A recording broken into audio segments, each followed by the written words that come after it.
আসসালামু আলাইকুম। সবাই কেমন আছেন? অসাধারণ একটি মসজিদ ওমানের মধ্যে। কি সুন্দর পরিবেশ! এত সুন্দর মসজিদ আরবের ভিতরে কি বলবো আপনাদেরকে? কত বিশাল একটি পার্কিং দেখেন। এত সুন্দর মসজিদ মহল্লার ভিতরে মানুষ খুব কম মানুষের বসবাস এই জায়গার মধ্যে, কিন্তু তবুও এত সুন্দর মসজিদ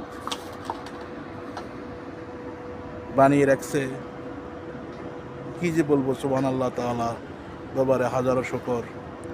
এই মসজিদের মধ্যে আমি প্রতিদিন 5 ওয়াক্ত নামাজ আদায় করি। ধন্যবাদ সবাইকে।